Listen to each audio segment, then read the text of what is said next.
Hello everyone, welcome to my channel. आज friends मैं कुछ आप लोगों की 5 मिस्टेक्स बताऊंगी जो एज अ पेरेंट हम लोग करते हैं, जिसकी वजह से हमारे बच्चों की स्पीच डिले हो जाती है। ठीक है, या फिर जल्दी नहीं आती। जैसे ऑटिज़म है, एडीएचडी है, और इन केसेस में अगर बच्चे की स्पीच नहीं आ रही है, ठीक है, तो आप लोग को ये पता होना बहुत ज़रूरी है कि कहीं आप लोगों से कुछ गलतियाँ तो नहीं हो रही हैं। क्यों इतने टाइम से आप लोग लगे हुए हैं इन सब चीज़ों के पीछे, लेकिन तब भी आपके बच्चों की स्पीच नहीं आ रही है। तो पहली गलती हम लोग क्या करते हैं फ्रेंड्स, कि उन पेरेंट्स के लिए मैं बताऊंगी कि जिनका बच्चा, अगर आप लोग को बच्चे को ऑटिज़म का पता चल गया और बच्चा अगर 1.5 साल से लेकर 2.5 साल की उम्र के बीच में है, ठीक है, उस टाइम पे क्या करते हैं फ्रेंड्स हम, कि उस टाइम हम बच्चे को छोटा समझ के बहुत ही कंफर्टेबल जोन वाली बच्चे को स्पीच थेरेपी या एक्टिविटीज़ कराते हैं। ठीक है, 1.5 साल से लेके 2.5 साल तक वो सबसे बेस्ट हमारा एज होता है, जिसमें बहुत ही जल्दी रिकवरी आती है। जितने भी बच्चे आते हैं इस एज में, मैक्सिमम बच्चे 80% से 90% बच्चे 1.5 साल से 2.5 साल वाले पूरे 100% तक इम्प्रूवमेंट उनमें 4 साल तक आ गई है अब तक, जितने भी बच्चे मैंने देखे हैं। ठीक है, तो गलती अब हमारी ये हो जाती है फ्रेंड्स कि कई बार हम 1.5 साल से 2.5 साल वाले बच्चों को बहुत ही लीनियंटली कराते हैं कि बहुत छोटे बच्चे हैं। तो जैसा कि बच्चों का घर का एटमॉस्फेयर होता है कंफर्ट जोन वाला, टीवी मोबाइल भले ही हम पता चलता है कि चलो वर्चुअली ये ट्रिगर हुआ तो टीवी मोबाइल बंद कर देते हैं, लेकिन जो थेरेपीज़ होती हैं उसका सिस्टम हम बहुत ही कंफर्टेबल जोन वाला रखते हैं, क्योंकि बच्चा छोटा होता है। लेकिन उस टाइम पे आप ये भूल जाते हैं फ्रेंड्स कि अभी वो कच्चा घड़ा है, कच्ची मिट्टी है, उसको जिस मर्जी डायरेक्शन में आप मोल्ड कर सकते हो मोल्ड कर लो, गीली मिट्टी की तरह है वो, कैसे मर्जी उसकी शेप बना लो। लेकिन एक बार वो पक्का हो गया, ठीक है, तो उसकी शेप नहीं बदल सकती। जो जो बिहेवियरल हैबिट्स उसकी बन गई फिर वो बन गई। तो हमेशा ध्यान रखिए कि जितना छोटा बच्चा है उस पर उतना ज़्यादा सख्ती से काम करना है, क्योंकि हमारा क्या है, में बच्चे को ऑटिज़म से बाहर निकालना। ठीक है, और ये बच्चे के हम फ़ायदे के लिए कर रहे हैं, तो उस टाइम पीरियड में आपको स्ट्रिक्टली काम कराना है। जैसे कि बच्चा कोई भी एक्टिविटी हो, जैसे फॉर एग्जांपल स्क्वायर ये सब लगा रहा है, तो आपको बोल बोल के ही लगवाना है। ठीक है, दिस इज स्क्वायर आइडेंटिफिकेशन के साथ ही लगाएंगे।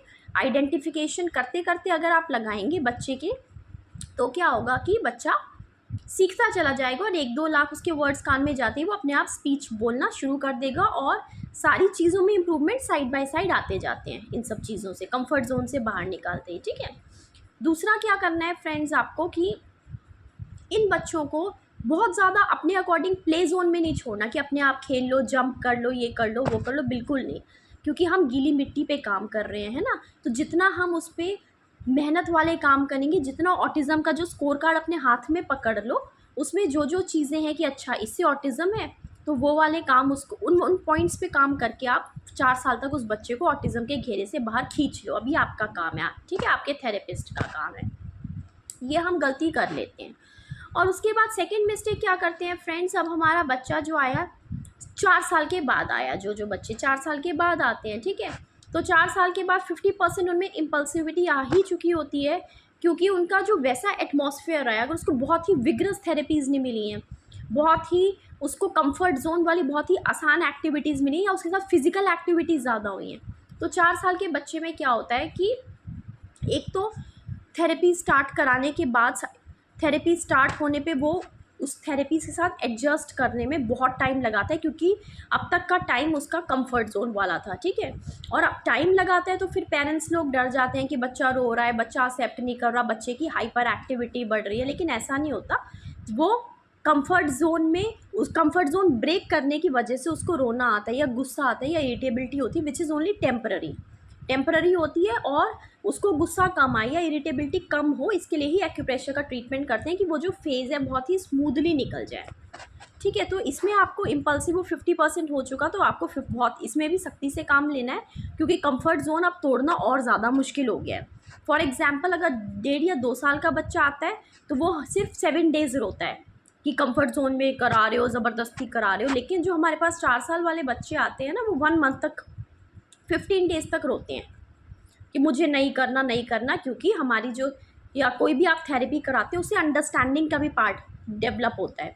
तो वो नॉर्मल एज की तरह चीज़ों से भागता है, क्योंकि हर इंसान को आराम पसंद है। मुझे भी आराम पसंद है, आपको भी आराम पसंद है ना? किसको आराम पसंद नहीं है? लेकिन आगे जाने के लिए, ऑटिज़्म के घेरे से बाहर निकलने के लिए हमें काम करना पड़ेगा, तभी हम घेरे से बाहर आएंगे। ठीक है। अब थर्ड पॉइंट का आपको ध्यान रखना है फ्रेंड्स। थर्ड पॉइंट ये है कि अगर बाय चांस आपके बच्चे की 4 साल तक स्पीच नहीं आई फॉर एग्जांपल, ठीक है, तो अब आप स्पीच में ही सिर्फ अकेले मत लगे रहिए, speech speech speech, no, have a look on the other things of the child. क्या उसको राइटिंग आती है, रीडिंग आती है, कमांड फॉलोइंग आती है, आइडेंटिफिकेशन ऑफ ऑब्जेक्ट्स आता है, टॉयलेट ट्रेंड है, स्लीपिंग इश्यू तो नहीं है? इन सारी चीज़ों पे आप ध्यान रखेंगे। क्यों? क्योंकि मेरे पास जो नेक्स्ट एज ग्रुप आ रहा है वो आ रहा है 6 साल से लेके 10 साल के बच्चे। 6 साल से 10 साल वाले बच्चे आ रहे हैं, जिसमें इन सारे बच्चों को प्ले स्कूल्स वाले मना कर देते हैं। ठीक है, 6 साल से 10 साल में फिर वो प्ले स्कूल नहीं मिलता, वो लाड प्यार वाला, कि टेंट्रम्स वाला, कि हमें स्कूल नहीं जाना, हमें ये नहीं करना हमें फन जोन में खेलना है, वो नहीं। इसलिए स्टेप बाय स्टेप बढ़िए। एक तरफ नॉर्मल बच्चा रखिए, एक तरफ ये बच्चा रखिए आप, ठीक है, क्योंकि हमें बच्चे को, हमारा जो टारगेट है वो है इम्प्रूवमेंट। ठीक है, हमारा टारगेट ये नहीं है कि बच्चे को कंफर्ट जोन में ही रखना। हमारा जो टारगेट है, the main target is improvement, कि लॉन्ग टर्म में हमें या हमारे बच्चे को रोना ना पड़े। ठीक है।